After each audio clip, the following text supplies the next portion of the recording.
समन्ता चक्रवालेषु अत्रा गच्छन्तु देवता सद्दम्मं मुनिराजस्स सुनन्तु सग्गमुक्खदं धम्मसवන කාලෝ අයං බදන්තා ධම්මසවන කාලෝ අයං බදන්තා ධම්මසවන කාලෝ අයං බදන්තා නමෝ තස්ස භගවතු අරහතු සම්මා සම්බුද්දස්ස නමෝ තස්ස භගවතු අරහතු සම්මා සම්බුද්දස්ස නමෝ තස්ස භගවතු අරහතු සම්මා සම්බුද්දස්ස. ඒ අපගේ ශාස්ත්‍රූ සම්මා සම්බුදුරජාණන් වහන්සේට අප හැම දිනාගේම නමස්කාරය වේවා.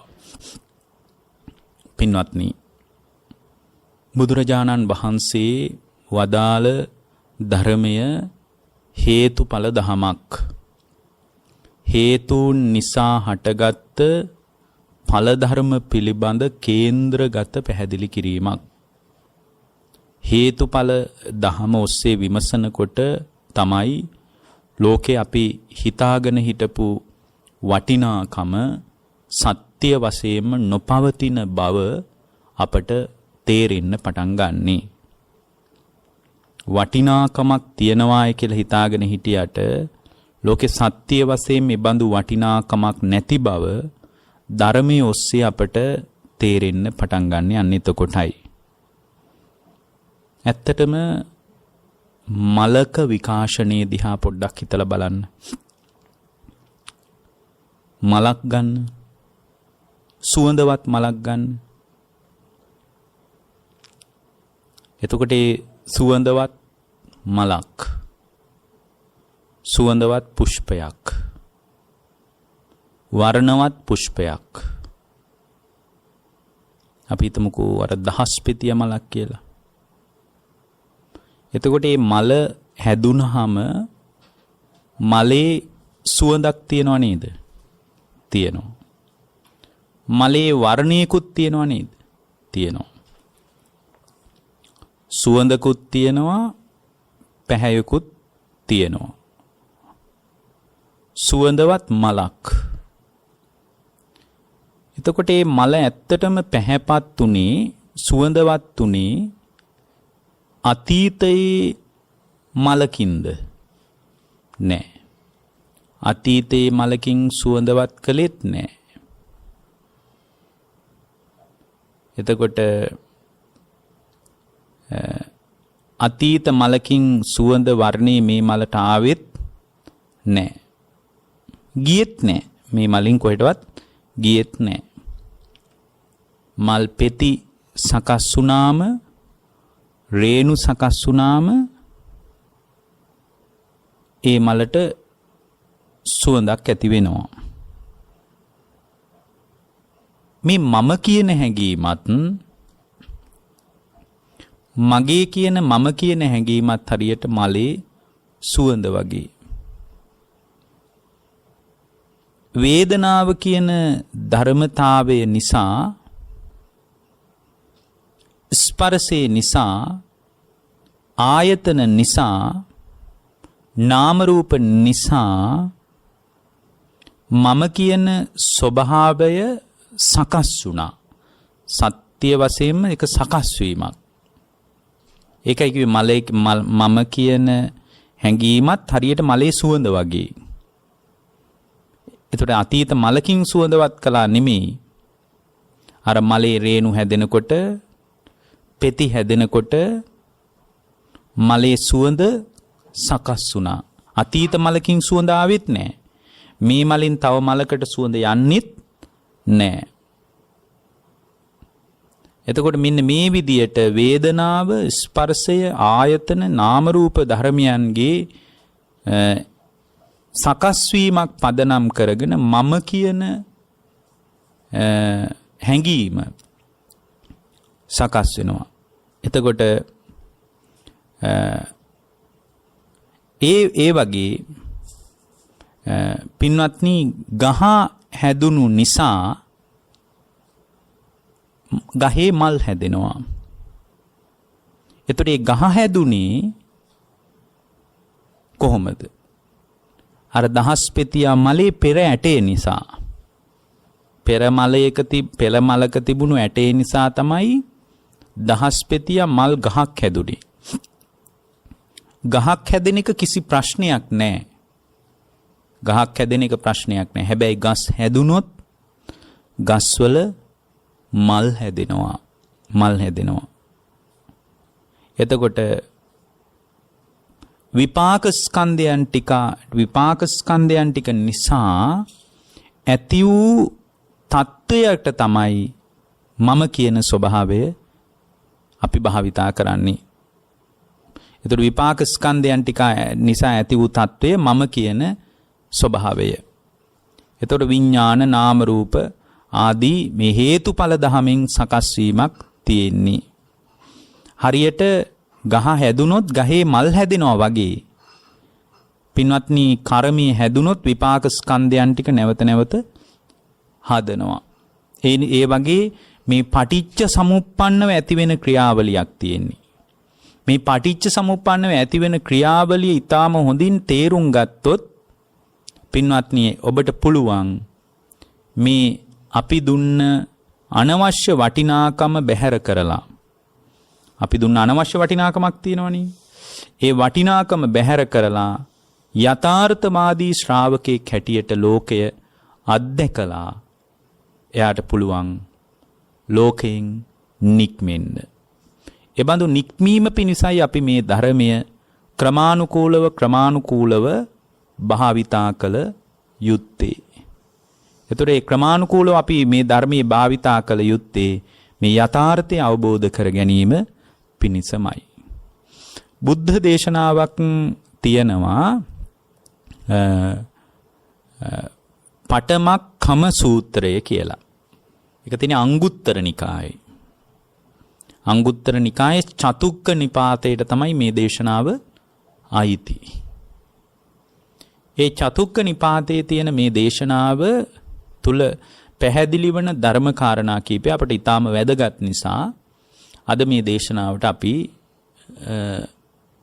මේ විදිහට පැහැදිලි කරන්න උත්සාහ කරනවා. පඨමක්ඛම සූත්‍රය මහ ප්‍රාණ කයන්නයි එතන යෙදෙන්නේ. බුදුරජාණන් වහන්සේ පැහැදිලි කරනවා චතස්සෝ ඉමා භික්කවේ පටිපදා කතමෝ චතස්සෝ. මහණෙනි, ලෝකේ ප්‍රතිපදා 4ක් තියෙනවා. ප්‍රතිපදා කීයක් තියෙනවද? 4ක් තියෙනවා. එතකොට මේ ප්‍රතිපදා 4 මහණෙනි හොඳට තේරුම් ගන්න කියනවා. තේරුම් ගන්න කියනවා. මොනවද මේ 4? කතමා චතස්සෝ. මොනවද මේ 4? අක්කමා පටිපදා, කමා පටිපදා, දමා පටිපදා, සමා පටිපදා. ඔන්න ඔය ටික තමයි ප්‍රතිපදා 4. මොකද්ද? අක්කමා පටිපදා, කමා පටිපදා, දමා පටිපදා, සමා පටිපදා. ඔන්න ඔය ප්‍රතිපදා 4 මහණෙනි හොඳට ඉගෙන ගන්න කියනවා. හොඳට තේරුම් ගන්න කියනවා. එතකොට මේ ප්‍රතිපදා සහිත වීම කියන එක බුද්ධ ශ්‍රාවකයෙකුට ඊටාම වැදගත් දෙයක්. ප්‍රතිපදා සහිත වෙනවා කියන එක. ඒක ගිහියෙකුටත් වැදගත්, පැවිද්දෙකුටත් වැදගත්. වයස තරාතිරම තත්ත්වෙ මේ මොකක්වත් අදාළ නැහැ. ප්‍රතිපදාව කියන එක අපි හැම කෙනෙකුටම අතිශයින්ම වැදගත් තත්ත්වයක්. එතකොට මේ ප්‍රතිපදා 4 අක්කමා පටිපදා කියන්නේ මොකක්ද? ඉස්සෙල්ලා අපි තේරුම් ගන්න ඕනේ. අක්කමා පටිපදා කියලා කියන්නේ බුදුරජාණන් වහන්සේ මතක් කරනවා කතමාච භික්කවේ අක්කමා පටිපදා ඉද භික්කවේ ඒකච්චෝ අක්කෝ සන්තං. දැන් මේකේ අපි තේරුම් ගන්න ඕන පින්වත්නි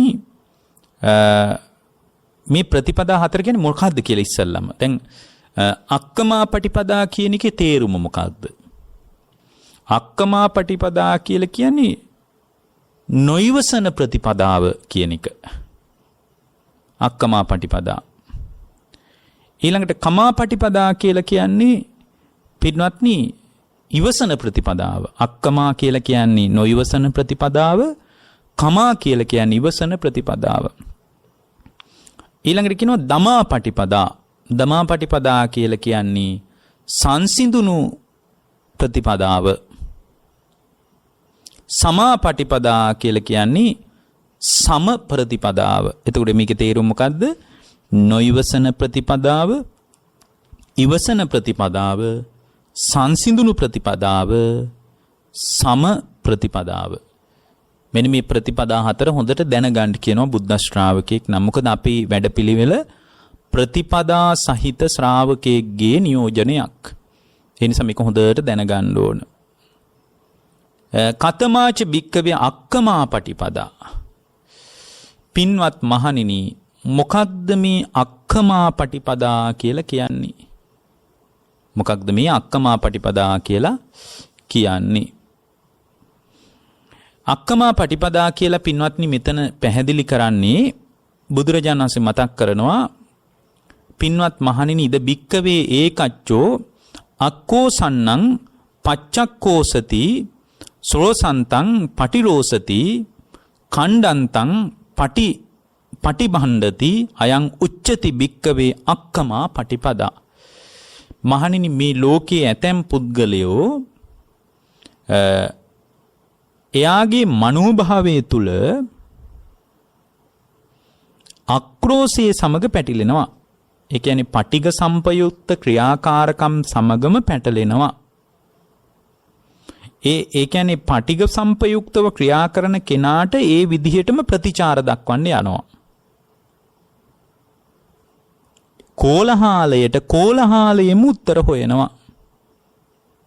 ක්‍රෝධයට ක්‍රෝධයෙන්ම උත්තර හොයනවා. වෛරයට වෛරයෙන්ම උත්තර හොයනවා. ඒකට කියන්නේ අක්කමා පටිපදා කියලා. ඒක බුද්ධ ශ්‍රාවකයෙකුගේ ස්වභාවය නෙමෙයි. ඒක මිත්‍යා දෘෂ්ටික ශ්‍රාවකයෙකුගේ ස්වභාවයයි. ඒතකොට ඒ ස්වභාවයෙන් නිදහස් වෙච්ච කෙනෙකුට තමයි යථාර්ථවාදී ප්‍රතිපදාවකට එකතු වෙන්න පුළුවන්.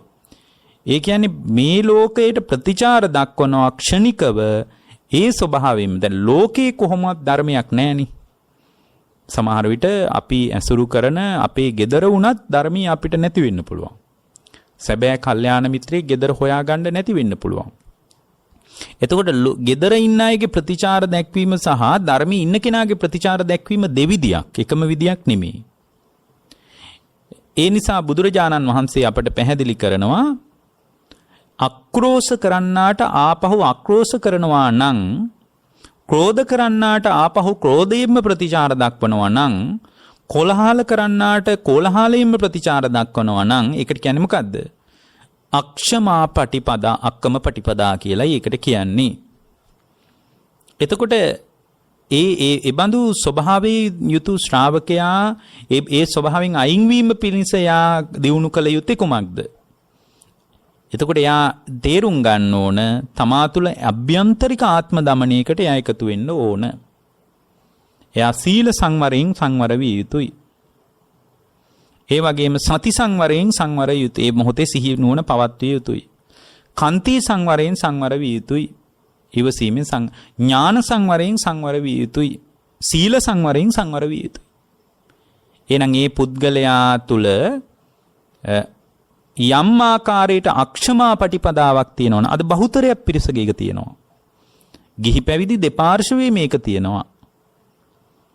එතකොට ක්‍රෝධයට ක්‍රෝධයෙන් ප්‍රතිචාර දක්වනවා. කෝලහලයට කෝලහලයෙන් ප්‍රතිචාර. ඒක අපේ ක්‍රමයේ නෙමෙයි. එතකොට එහෙමනම් අපි තුල තියාගන්න ඕන වැදගත් දෙයක් තියෙනවා. එකෙන් අයින් මේ ස්වභාවයෙන් අයින් වීමට මේ ස්වභාවය තේරුම් අරගෙන තමාගේ ඇතුලේ හදාගන්න ඕන ස්වභාවිකත්වයක් තියෙනවා. ධර්ම මාර්ගයට අයිති ස්වභාවිකත්වයක් තියෙනවා.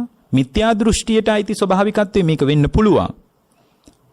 එතකොට ධර්මයට අදාළ ස්වභාවිකත්වය තමයි සීල සංවරයෙන්, සති සංවරයෙන්, කාන්ති සංවරයෙන්, ඊට පස්සේ ඥාන සංවරයෙන්, කාන්ති සංවරයෙන් සංවර වීම ඊටම වැදගත් දෙයක්.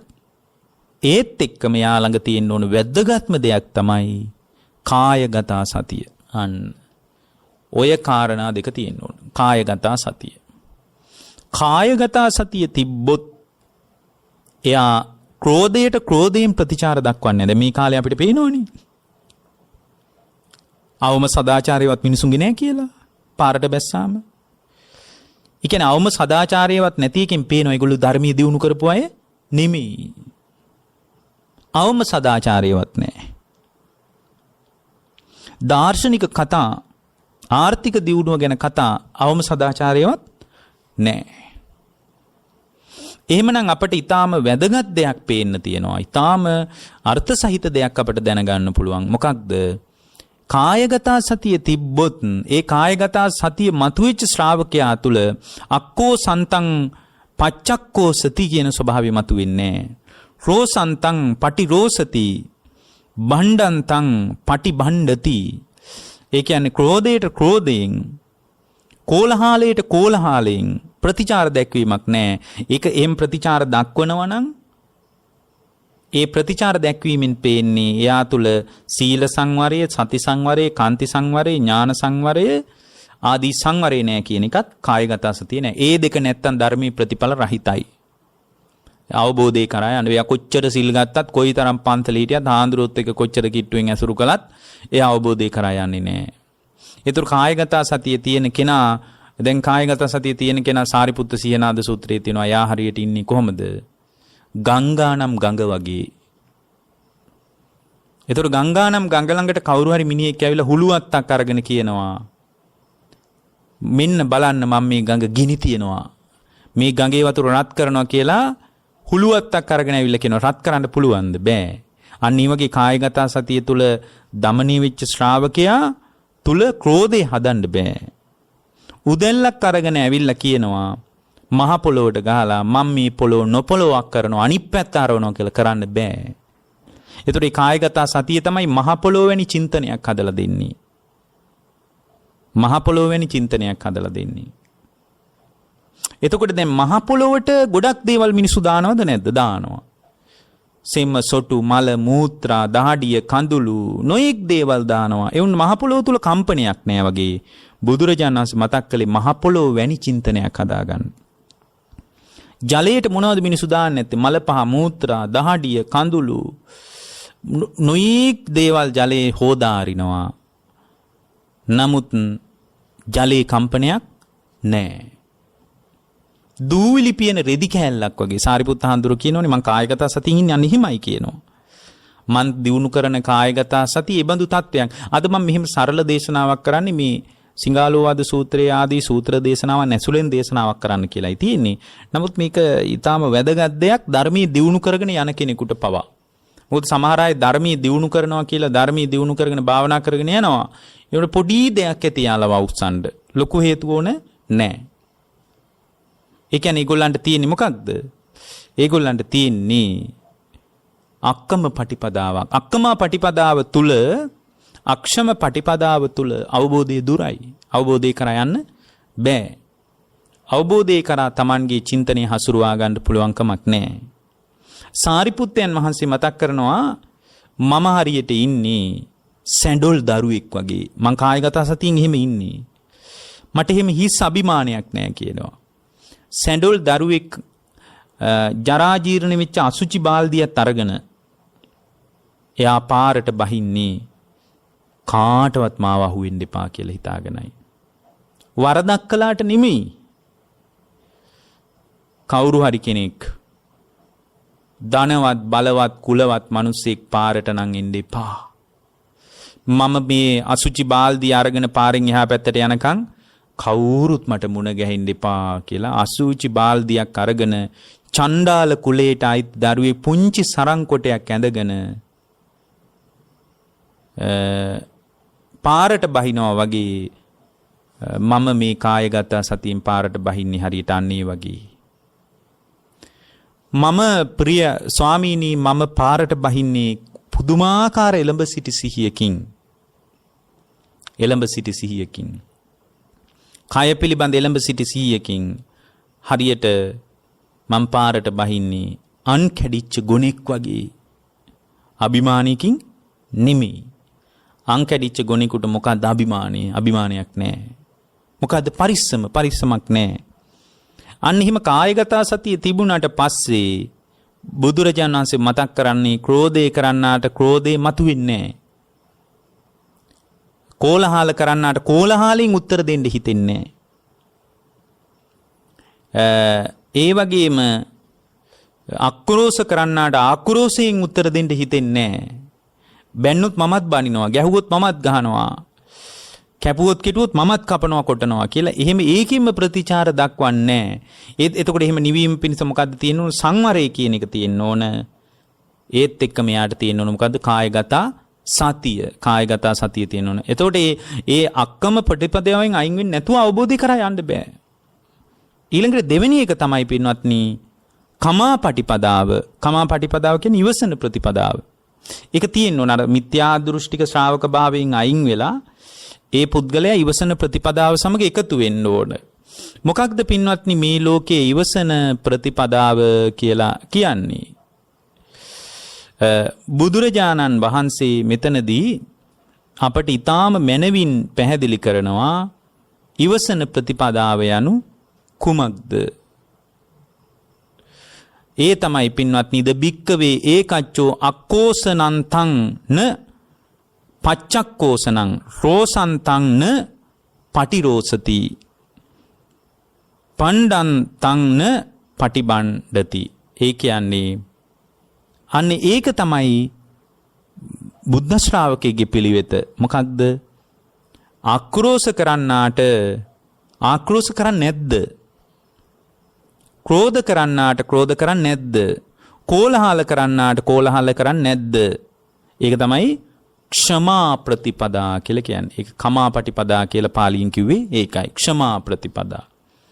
මේ ක්ෂමා ප්‍රතිපදාව කියලා කියන්නේ එතකොට මේ එහෙම කොහොමද බනිනකොට නොබැන ඉන්නේ, ගහනකොට නොගහා ඉන්නේ, කෝලහල කරනකොට කෝලහල නොකර ඉන්නේ කොහොමද කියලා කෙනෙක් අහන්න පුළුවන්. ඒකට කරන්න තියෙන එකම දේ තමයි තමා තුළ ඇතුලේ ආත්ම දමනයක් හදාගන්න එක.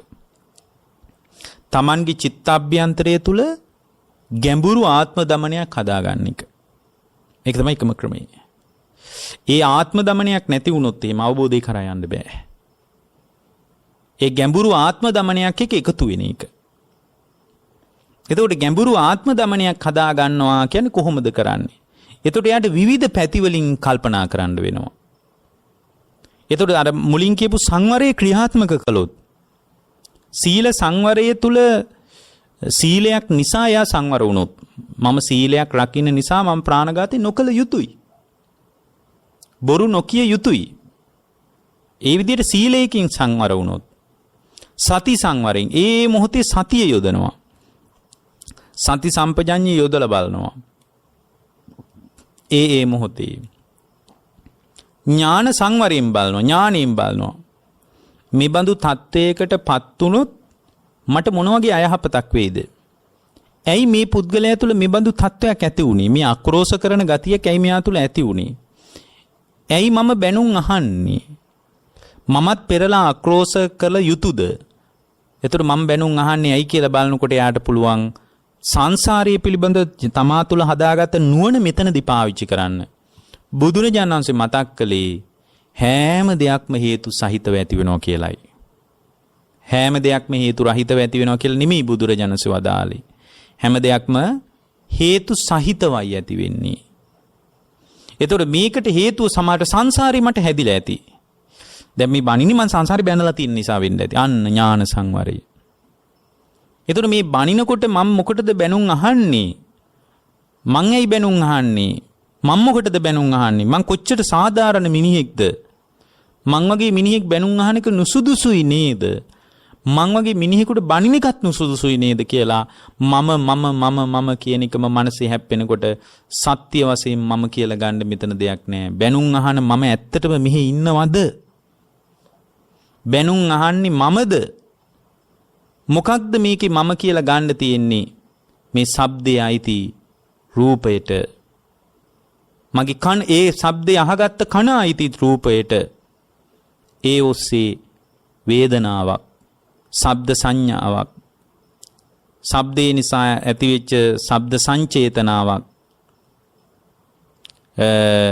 මේ ශබ්දය ඇහෙන මට්ටම තුල කනද ශබ්දයේද සෝත විඥානෙද එකතුවක් ස්පර්ශයක් මානසිකාරයක් වේදනාව සංඥාව චේතනාව ස්පර්ශේ මානසිකාර කියලා නාම ධර්ම ටිකකුත් එකතු වෙලා රූපයත් නාමයත් දෙක එකතු වෙලා නාම රූප ධර්මයන් එකතුවෙන් මට මේ කන සම්බන්ධව ඇහින්නේ මෙතන සත්‍ය වශයෙන් මම බැනුම් ඇහුවාමද මමමද බැනුම් අහන්නේ බැනුම් අහන මම ඇත්තටම මේ පැත්තේ ඉන්නවද බනින කෙනා එහා පැත්තේ ඉන්නවද ඔන්න එළියටත් බලනවා බනින කෙනෙක් පුද්ගලයෙක් ගැහණියෙක් පිරිමියෙක් අම්මෙක් තාත්තෙක් දුවෙක් පුතෙක් එළියේ ඉන්නවා කියලා හිතුවට එළියේ ඉන්නවද බනින කෙනෙක් බැනුම් අහන මම මේ පැත්තේ ඉන්නවද නැත සත්‍ය වශයෙන් සිද්ධ වන්නේ නාම රූප ධර්මයන්ගේ පහළවීමක්මයි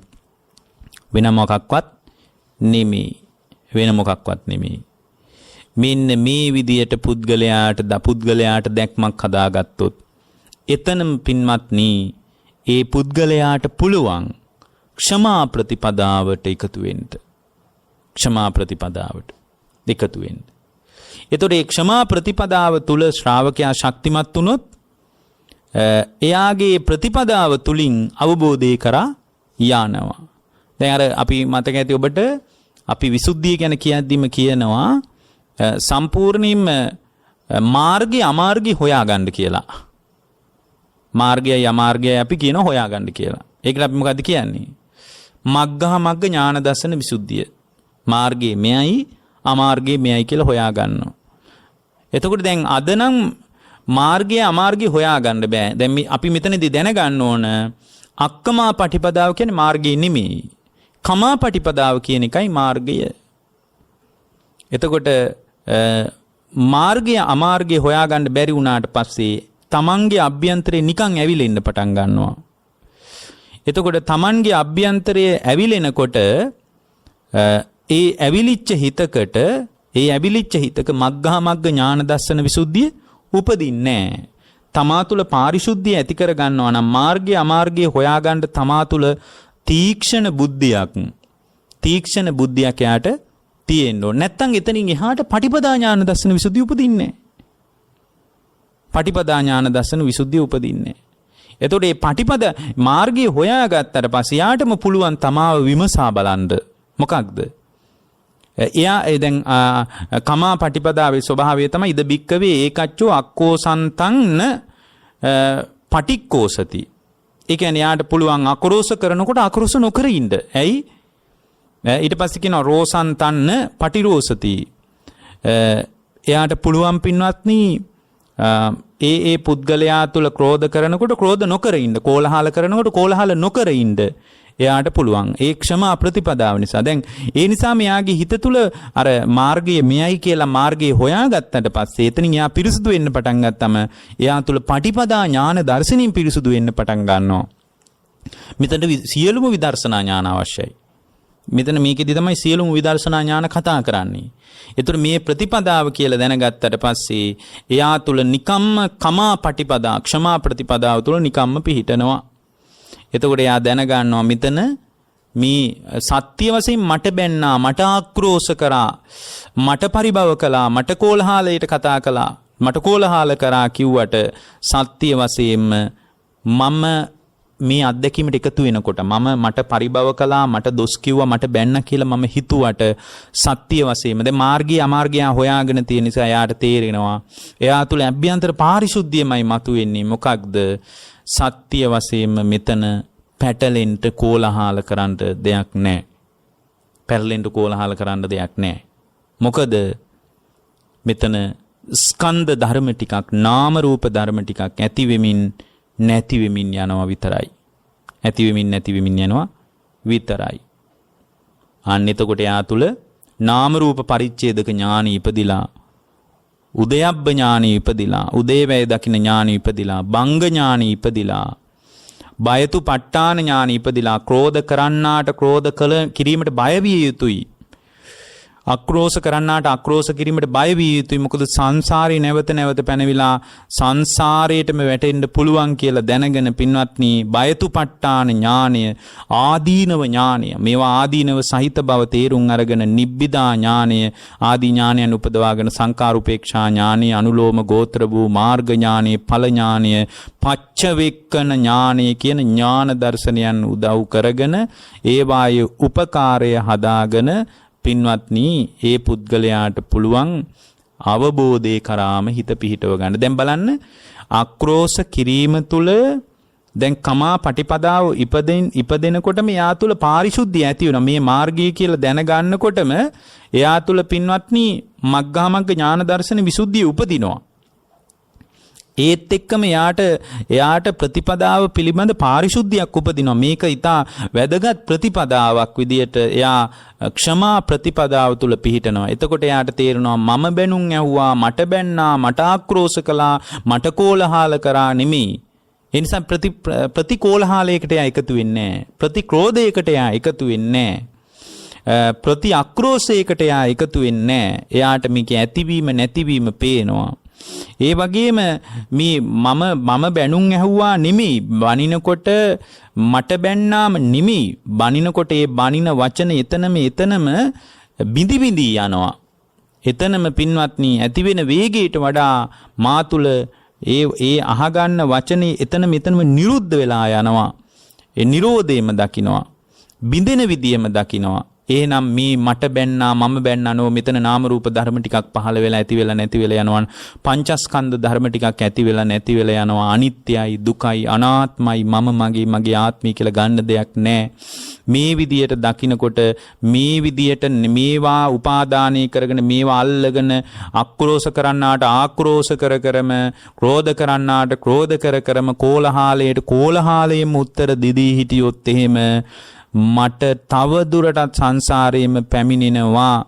ඒ නිසා මේවා ආදීනවම දකිමින් වාසය කරනවා. ආදීනව ඥානෙ මේ විදිහේ ඥාන දර්ශනයන් උපදවාගෙන එයාට ඒ බණින වචනේ නිසා සුඛ ආස්වාදයක් හෝ දුක්ඛ ආස්වාදයක් ඇති නොවන විදිහට සංස්කාර උපේක්ෂාවකට හිතපත් කරගෙන හිත මැදිහත් කරගෙන අවශ්‍ය නම් ඒ කමා පටිපදාවෙන්ම අවබෝධය තහවුරු කරගෙන හිත නිවනට පත් කරගන්න පුළුවන්කම තියෙනවා. අවශ්‍ය නම්. එතකොට දැන් මුලින් කිව්වේ මොකක්ද? අක්කමා පටිපදා. එතකොට අක්කමා පටිපදා මිත්‍යා දෘෂ්ටික ශ්‍රාවකයෙක්ගේ ස්වභාවය. කමා පටිපදා සම්මා දිට්ඨික ශ්‍රාවකයෙක්ගේ ස්වභාවය. එතනින් ඉදිරියට ගියපු ශ්‍රාවකයෙක්ගේ ස්වභාවය තමයි සම්මාදිට්ඨියත් එක අවදි තියෙනවනේ. එක්තරා ඊටා ප්‍රශස්ත අවදියක් තමයි. දැන් මෙතන ක්‍රෝධ කරන්නාට ක්‍රෝධ කරන්නේ. හැබැයි දක්ෂ ශ්‍රාවකයෙක් නම් මේ අවබෝධයෙන්ම කමාපටිපදාවෙන්ම ඕනනම් අපි අර මුලින් කිව්වා වගේ සම්පූර්ණයෙන් ඥාන දර්ශන විසුද්ධිය, මේ පටිපදා ඥාන දර්ශන විසුද්ධිය, මග්ගා මග්ග ඥාන දර්ශන විසුද්ධිය මේවා උපදවාගෙන යාගේ හිත පාරිශුද්ධියටපත් කරලා ඕනනම් ඉතින් දක්ෂතාවයේ තියෙනවා නම් හිත නිවනටපත් කරගන්න පුළුවන්. නමුත් මේකේ තුන්වෙනි එක විදියට මොකද්ද පැහැදිලි කරන්නේ? තුන්වෙනි කාරණය මොකක්ද? තුන්වෙනි කාරණය තමයි පින්වත්නි මෙතනදී භාග්‍යතුන් වහන්සේ අපට ඊටාම මැනවින් දේශනා කොට වදාලා දමාපටිපදා කියලා කියන්නේ පින්වත්නි ඒ පුද්ගලයා තුළ පවතින සංසිඳුණු ප්‍රතිපදාව.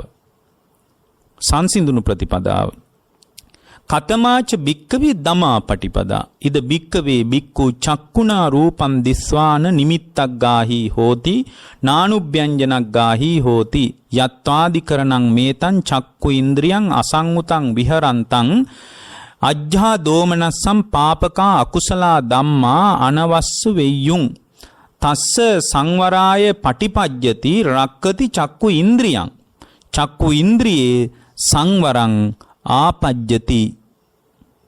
ඔය විදියට සෝතේන සද්ධං සුතවා ගානේන ගන්ධං ගායිත්වා ජීවහාය රතං සාහිත්වා කායේන පොට්ටබ්බම් පූසිත්වා මනසා ධම්මං විඤ්ඤායන නිමිත්තක් ගාහියෝති නානුභ්‍යංජනක් ගාහියෝති කියලා මේ ආයතන 6ටම මේ කතාව කියනවා. මේ මොකද්ද? සංසිඳුණු ප්‍රතිපදාව. මේක තමයි පින්වත්නි පුද්ගලයා තුල පවතින විදර්ශනා පරයයට අයිති තා ප්‍රබල නියෝජනය. මොකක්ද මේ? මොකද්ද සංසිඳුණු ප්‍රතිපදාව කියලා කියන්නේ? දමාපටිපදා.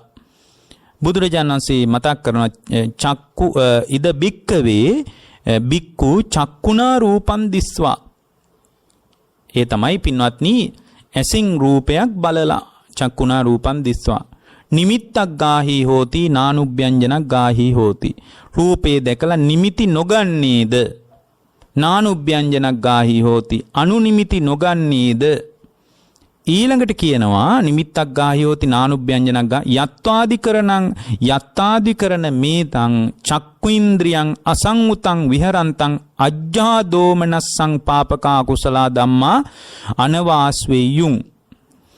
එතකොට එතන පැහැදිලි කරනවා පින්වත්නි යම් වෙලාවක ඇසින් රූපයක් දැක නිමිති නොගන්නේද අනුනිමිති ලක්ෂණ නොගන්නේද යම් කාරණයකින් චක්කු ඉන්ද්‍රිය අසංවරව වාසය කරන්නේ ඇස සංවර කරගන්න නැතුව වාසය කරන්නේද ඒ නිසාම පින්වත්නි ඒ පුද්ගලයාට අසංඋතං විහරන්තං අසංවරව වාසය කරනවා නම් අජ්ජා දෝමනස්සං අවිජ්ජා දෝමනස්ස අජ්ජා දෝමනස්සං අවිද්‍යාව දෝමනස්ස ඒ කියන්නේ ලෝභය හෝ ද්වේෂය අවිජ්ජා දෝමනස්සං පාපකා අකුසලා ධම්මා අනවාස් වෙය්‍යුං.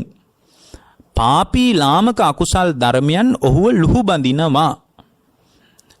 එහෙමනම් අකුසලා ධම්මා අනවාස වෙය්‍යුං. තස්ස සංවරාය පටිපජ්ජති රක්කති චක්කු ඉන්ද්‍රියං. යම් වෙලාවක චක්කු ඉන්ද්‍රියෙහි සංවරයට පැමිණේද ඒ සංවරය නිසා එයා තුල අවිජ්ජා දෝමනස්යන් උපදින්නේ නැහැ. අවිජ්ජා දෝමනස්යන් උපදින්නේ නැත්තේ රූපේ දැකලා චක්කුණා රූපං දිස්සා නිමිත්තක් ගාහි හෝති නානුභ්‍යංජන නිමිත්ත අනුනිමිත්ත ගන්නේ නැති නිසා. එතකොට ඔන්න ඔතන ඇති වෙන කාරණය. ඒ කියන්නේ අවිජ්ජා දෝමනස්ස උපදින්නේ නැති විදියට පුද්ගලයා තුල යම් ආකාරයක ආයතන සංවරයක් හදා ගන්නවා නම් යම් ආකාරයක ආයතන සංවරයක් ඒ පුද්ගලයා තුල ගොඩනගෙනවා නම් ඇස කන නාසය දිවකය මනස පදනම් කරගෙන ඇස කන නාසය දිවකය මනස පදනම් කරගෙන පදනම් කරගත්ත ආයතන ලෝකයේ තුලින් ඒ පුද්ගලයාට නිමිත්ත අනුනිමිත්ත ගන්නෙත් නැතුව යත්වාදිකරණ මේ නම් ඒ පුද්ගලයා තුල ඉන්ද්‍රියන්ගේ අසංඋතං විහරන්තං අසංවර භාවයක් තිබොත් අවිජ්ජා දෝමනස්සා පාපකා කුසලා ධම්මා අනවාස් වෙයුම්. ඒ පුද්ගලයා තුල අවිජ්ජා දෝමනස්ස ඇති නොවන විදිහට ඇස කන නාසය දිවකය මනස කියන ආයතන 6 තුල යම් සංවර භාවයක් හදාගෙන තියෙනවා නම් හැබැයි ඒක නිකම් ඇති වෙන්නේ නැහැ. එතන නාම රූප පරියායෙන් අර මෙතන ඒ කියන්නේ දැන් මෙතනදිත් අපි අර විදියටම අත්දකින්න ඕන පින්වත්නි. මොකද්ද? මාර්ගයේ මෙයයි මාර්ගයේ නොවන தත්ත්වයේ මෙයයි. ඇත්තට මේ සප්ත විසුද්ධියෙන් කෙරෙන ක්‍රියාවලියමයි මේ ආර්ය වූ ප්‍රතිපදාව පූර්ණ වෙන්න බලපාන්නේ. දැන් මේ ඔබට මතක ඇති සප්ත විසුද්ධියේදී අපි පළවෙනියෙන් කියන්නේ සීල විසුද්ධිය කියලා. ඒතර සීල විසුද්ධියේ ක්‍රියාවලිය මේ විදියට වෙනකොට දැන් මේ ඇස තුලින් යම් ආකාරයක ඇස පරිහරණය කරනකොට නිමිත්ත අනුනිමිත්ත ගන්නේ නැතුව ඇස පරිහරණය කරනකොට යා තුල නිරායාසයෙන් පින්වත්නි සති නිරායාසයෙන්ම චිත්ත විසුද්ධියකටපත් වෙනවා. හිත තුලට අර අවිජ්ජා දෝමනස්ස නොගලන තැනකට යාගේ හිතපත් වෙනවා. එතකොට එයාට මේ ඇහෙන් දකින ලෝකයේ තුල සාරයක් නොපෙනෙන මට්ටමට පත් වෙනවා. චක්ක ආයතනයේ පහළ වීම තමයි නාම රූප පත්‍ය සලආයතනං. ඒක අත්දකින්නකොට යාගේ දිට්ඨ විසුද්ධියටපත් වෙනවා. මෙතන නාම රූප හැර සත්‍ය වශයෙන්ම දැකපු රූපයක් නැහැ, අහපු සද්දයක් නැහැ කියලා එයාට මේ දිට්ඨ විසුද්ධියටපත් වෙනවා. එතකොට බුදුරජාණන් වහන්සේ ගැන ධර්මයේ ගැන සංඝයා ගැන මේ පුදුමාකාර පැහැදීමක් උපදිනවා. අනේ බුදු කෙනෙක් මෙහෙම කතාවක් පැහැදිලි කළා නේද? ආර්ය මාර්ගය ගැනත් එයාට යම් කිසි සැකයක් තිබ්බන ඒකත් අයින් වෙලා ගිහින් සත්‍ය වශයෙන්ම සාරයක් කියලා ගන්න දෙයක් නෑ නේද මේ නිමිත්ත අනුනිමිත්ත තුල කියලා කාංකා විතරණ විසුද්ධියටත්පත් වෙලා ඒ පුද්ගලයා තුල මග්ගා මග්ග ඥාන දර්ශන විසුද්ධියටපත් වෙන මේ අවිජ්ජා දෝමනස්ස ගලන ආකාරයෙන් ඇහැ පරිහරණය කරන අමාර්ගය අවිජ්ජා දෝමනස්ස ඇති නොවන ආකාරයට ඇහැ පරිහරණය කරන එක මාර්ගය. එතකොට යාට තේරෙනවා පටිපදාර විදර්ශනා ඥාන ඔක්කොම උපදවාගෙන ඥාන දර්ශන විසුද්ධිය මාර්ගඵල අවබෝධය කරා යාගේ හිතපත් කරගන්න ඒක අවස්ථාවක් වෙනවා.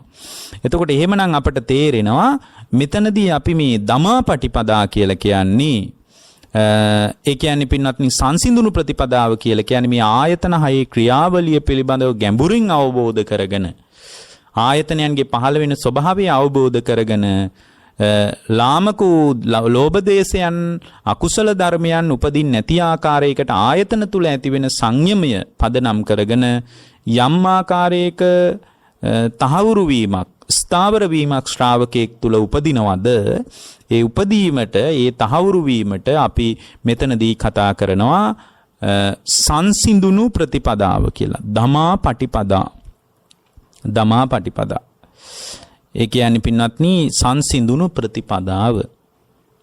දැන් බලන්න මුලින්ම කිව්වා මිත්‍යා දෘෂ්ටික ශ්‍රාවකයෙක්ගේ වැඩපිළිවෙල අක්කමා පටිපදා. ඊළඟට කිව්වා මේ සම්මා දිට්ඨික ශ්‍රාවකයෙක්ගේ පටිපදාව. ඒ තමයි සම්මා දිට්ඨික ශ්‍රාවකයෙක්ගේ වැඩපිළිවෙල. ඊළඟට මෙතන කියනවා ටිකක් එතනින් සම්මා දිට්ඨික ශ්‍රාවකයෙක්ම තව අඩියක් ඉස්සරහට තියලා යා ආයතන පරිහරණය කරද්දී අවිජ්ජා දෝමනස් ඇති වෙන්නේ නැති විදියට ලාමක අකුසල් ධර්මයන් උපදින්නේ නැති විදියට එයා තුල කොහොමද සැබෑ සංවරය හදාගන්නේ? ඉතින් නිකම් මේක උපදින්නේ ආයතන 6 පිළිබඳව පවතින ගැඹුරු අවබෝධයත් එක්ක ඒ தත්ත්වය උපදින්නේ. ඒ தත්ත්වය ගැන ඊළඟට පැහැදිලි කිරීමක් කරනවා. එතකොට මේ පැහැදිලි කිරීම තුලින් අපට පේනවා මේ ලෝකෝත්තර සම්මාදිට්ඨික ශ්‍රාවකයෙක්ගේ හැඩයට පුද්ගලයා තල්ලු කරනවා කියලා. මිත්‍යා දෘෂ්ටිය ගැන කියනවා, ලෞකික සම්මාදිට්ඨිය ගැන කියනවා, කමාපටිපදාවෙන්, ක්ෂමාපටිපදාවෙන්, ඊළඟට දමාපටිපදාවෙන්, සංසිඳුණු ප්‍රතිපදාවෙන් කියනවා ලෝකෝත්තර සම්මාදිට්ඨිය පැත්තට පුද්ගලයා සේන්දු කරන ස්වභාවයක් අපිට මේකේ පැහැදිලි වෙනවා. ඊළඟට මේකේ තියෙනවා බොහොම ලස්සන දෙයක්. ඒක තමයි පින්වත්නි සමා ප්‍රතිපදා, සම ප්‍රතිපදාව. කතමාච බික්කවේ සමාපටිපදා. මොකද්ද සම ප්‍රතිපදාව කියලා කියන්නේ? ඉද බික්කවේ බික්කු දැන් හිත පිළිබඳ ගැඹුරු කතාවකට එන්නේ. දැන් ආයතනයන්ගේ සංවරය කියන එක අපිට මිහින් බලලා එළියෙත් කළ යුතු යම් කිසි සීමාවකින් උපකාරී ගන්නවා. එහෙන් රූපේ දකින්න එක ඕලාරිකයි. ඒ දකින්න මට්ටම තුල රාග දේශ ඇති නොවන ආකාරයට හැ පරිහරණය කිරීම තුල යම් කිසි සංයමයක් කොම එක ටිකක් ඕලාරිකයි. දැන් මෙතන ගැඹුරින් හිත පැත්තෙන්ම කතා කරනවා. මොකද්ද? ඉද බික්කපේ බික්කු uppannං කාම විතක්කං නාදි වාසේති පජහති විනෝදේති සමීති බ්‍යන්ති කරෝති අනභාවං ගමේති. uppannam ව්‍යාපාද විතක්කං කියලා ව්‍යාපාදයටත් කියනවා. uppannam විහිංසා විතක්කං කියලා විහිංසාවටත් කියනවා. uppannී පාපකේ අකුසලයේ ධම්මේ නාදි වාසේති පජහති විනෝදේති සමීති බ්‍යන්ති කරෝති අනභවං ගමීති අයං උච්චති බික්කවේ සමාපටිපදා. මොකක්ද මේ සමප්‍රතිපදාව? එතකොට මෙන්න මේක ඊටාම වැදගත්. මොකක්ද සමප්‍රතිපදාව කියන්නේ? ඉද බික්කවේ බික්කු uppannං කාම විතක්කං නාදි වාසේති පජහති විනෝදේති සමීති. මෙතන සමීති කියලා වචනයක් තියෙනවා. බ්‍යන්ති කරෝති අනභවං ගමීති. සමප්‍රතිපදාව කියලා කියන්නේ මේ ශාසනී මහාන පැවිදි වෙච්ච ධර්මයේ දියුණු කරන ගිහියෙක් හෝ වේවා ධර්මයේ දියුණු කරන පුද්ගලයා තුල උපන් කාම අදහස් නොයිවසයිද? කාම විතක්කං නාදි වාසේති කාම අදහස් නොයිවසයිද? පජහති විනෝදේති සමීති බ්‍යන්ති කරෝති අනභවං ගමීති. එතකොට කාම අදහස් නොයිවසයිද? කාම අදහස් අතහරීද? කාම අදහස් දුරු කරයිද? කාම අදහස් මෙතන සමීති කියනවා සමනී කරයිද? සමනී කරනවා. කාම අදහස් සමනී කරනවද? කෙලවර කරයිද? සමීති අනභවං ගමීති. ඒ කියන්නේ දුරු කරයිද? කෙලවර කරයිද? අභාවයට පමුණුවයිද? අභාවයට පමුණුවයිද? ඒ වගේම මෙතන කියනවා uppannී පාපකේ අකුසලයේ ධම්මේ පාපී අකුසල ධර්මයන් නාදි වාසේචි පජහති විනෝදේති සමීති බ්‍යන්ති කරෝති අනභවං ගමීති. uppන් පාපී අකුසල ධර්මයන් විතර්කයන් නොයිවසයිද? අත්තරීද? දුරු කරයිද? සමනී කරයිද? කෙලවර කරයිද? අභාවයට පමුණුවයිද?